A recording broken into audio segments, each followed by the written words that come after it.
Good morning everyone. तो all India बार exam का notification आ गया है। 24 नवंबर को एग्जाम है और 25 अक्टूबर आपकी लास्ट डेट है। तो आज हम थोड़ा सा एआईबी के बारे में जानेंगे, क्या रजिस्ट्रेशन प्रोसेस है, सिलेबस क्या है, कैसे प्रिपरेशन करनी है। और फाइनली आपके लिए सरप्राइज है, लास्ट में मैंने आपके लिए पिछले 4 5 6 साल का शायद पीडीएफ पेपर भी, पास ईयर पेपर्स भी अटैच करे हैं। So let us start. All India बार एग्जाम, जैसे आप सभी जानते हैं कि लॉ का पेपर या लॉ की डिग्री कंप्लीट करने के बाद हम लोग अब ऑल इंडिया बार एग्जाम या बार काउंसिल ऑफ इंडिया जो है वो एक एग्जाम कंडक्ट करती है हमारा बेसिक लीगल एप्टीट्यूड चेक करने के लिए, राइट। तो 2024 का एग्जाम है, साल में 2 बार होता है, ये सब आपको पता ही होगा।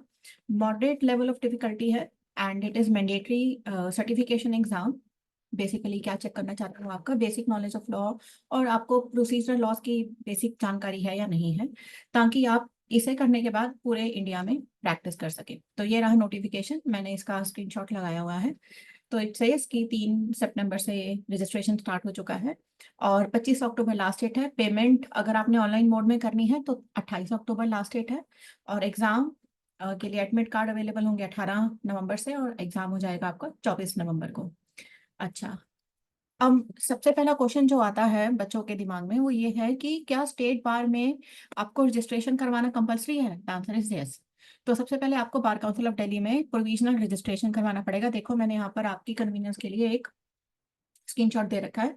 This is provisional certificate of enrolment issued by bar council of Delhi. तो बेसिकली ये आपको स्टेट बार में रजिस्ट्रेशन का एक प्रोविजनल सर्टिफिकेट दे देते हैं so that you become eligible for all India bar exam. ठीक है।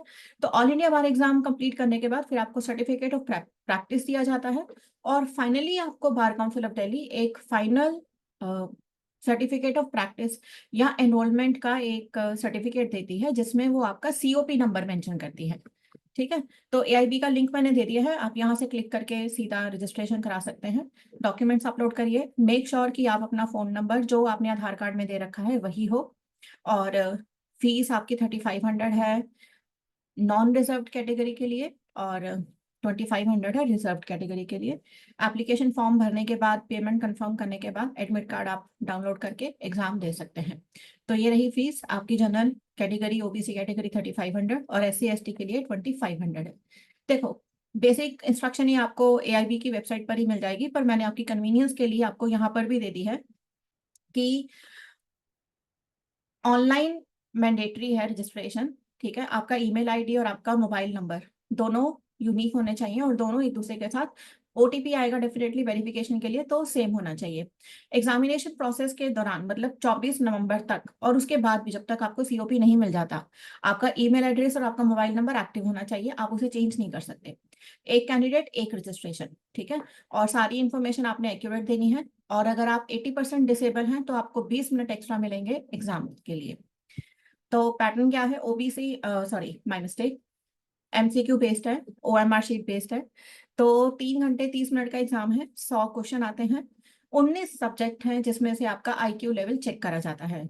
इसमें constitution law, criminal law, family law और भी बहुत सारे लॉ पूछे जाते हैं, आईपीआर भी पूछा जाता है, पीआईएल भी पूछा जाता है। 100 नंबर का पेपर है और पासिंग परसेंटेज आज इस बार इन्होंने 45 कर दी है। पहले 40 हुआ करती थी जनरल कैंडिडेट्स के लिए और 35 हुआ करती थी रिजर्व कैंडिडेट्स के लिए। आज की डेट में इन्होंने नई नोटिफिकेशन पर ही लिखा है कि 45 जनरल कैंडिडेट्स के लिए है और 40 रिजर्व कैंडिडेट्स के लिए है। लैंग्वेज वेराइटी है, आप अपनी रीजनल लैंग्वेज चूज कर सकते हैं पेपर देने के लिए। तो ये रहे आपके सिलेबस।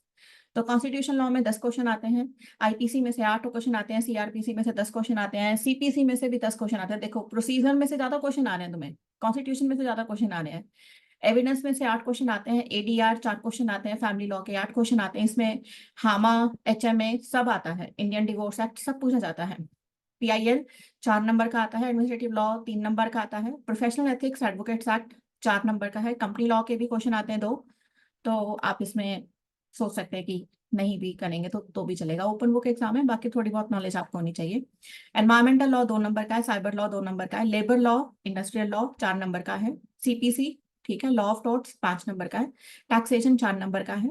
कॉन्ट्रैक्ट के 8 क्वेश्चन आते हैं और लैंड एक्विजिशन 2 नंबर का, स्टेट नहीं, ये जर्नल पूछते हैं एक स्टैंडर्डाइज, और आईपीआर के 2 क्वेश्चन आते हैं, टोटल हो गए 100 क्वेश्चन, और ये आपको करने हैं 3 घंटे 30 मिनट में।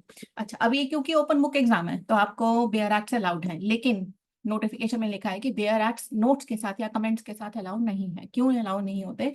देखो, नोट्स और कमेंट्स ना हमें बेसिकली रेफरेंस देते हैं, जो टेक्निकल लीगल प्रोविजंस होते हैं उनको इजी लैंग्वेज में वो हमें समझा देते हैं। तो इसलिए वो आपको कह रहे हैं कि नोट्स और कमेंट्स वाले बेयर एक्ट्स आपको अलाउड नहीं है। लेकिन अगर आप रिक्वेस्ट करेंगे तो जिसमें कम से कम नोट्स हैं, मतलब 1 लाइनर्स हैं, आप वो ले जा सकते हैं।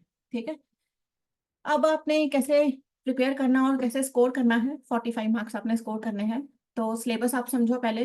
जो मेजर सब्जेक्ट्स हैं, जैसे मैंने बोला, सीआरपीसी है, सीपीसी है, कॉन्स्टिट्यूशन लॉ है, ठीक है, आईपीसी है, इसको इसके में से ज्यादा क्वेश्चन आते हैं तो पहले इसको पढ़ लो, फिर अपने मटेरियल को ऑर्गेनाइज करो। ओपन बुक एग्जाम है तो आपको नोट्स और आपकी जो रेफरेंस जजमेंट्स होंगी, इंपॉर्टेंट जजमेंट्स होंगी, उनके आप नोट्स बना लीजिए छोटे छोटे।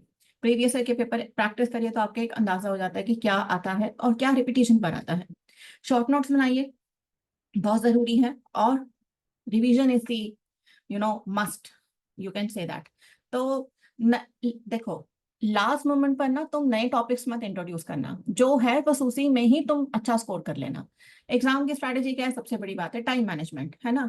ओपन बुक एग्जाम हम कहते हैं इजी होता है, इट डजंट मीन इजी होता है। अब तुम्हें शॉर्ट नोट्स तो अलाउड नहीं है, कमेंट्स अलाउड नहीं है, तो प्रोविजन को अच्छी तरह से समझना और उसको इंटरप्रेट करने का स्किल आना चाहिए। और सबसे बड़ी बात है, जिस दिन एग्जाम हो उसे एक दिन पहले आराम से सोवो, और फिर उसके बाद, यहाँ टाइपिंग एरर हो गया है, 40 मार्क्स नहीं है, 45 मार्क्स है। ठीक है, ये है आपको सर्टिफिकेट ऑफ प्रैक्टिस जब आप एग्जाम क्लियर कर लेंगे जो मिलेगा। और इस सर्टिफिकेट ऑफ प्रैक्टिस को देने के बाद आपको ये एनरोलमेंट सर्टिफिकेट मिलता है, जिसमें आपका सीओपी नंबर मेंशन्ड होता है, ये स्टेट बार देती है आपको। क्लियर? तो ये रहा आपका एआईबी का पूरा एक छोटा सा इंट्रोडक्शन। और मैंने आपको ड्राइव का लिंक शेयर करा है, आप चाहें तो उसमें से जो पास्ट ईयर के पेपर्स हैं उन्हें डाउनलोड कर सकते हैं। So see you, and do subscribe, like and share. AIB का एग्जाम है, all the best. Thank you so much.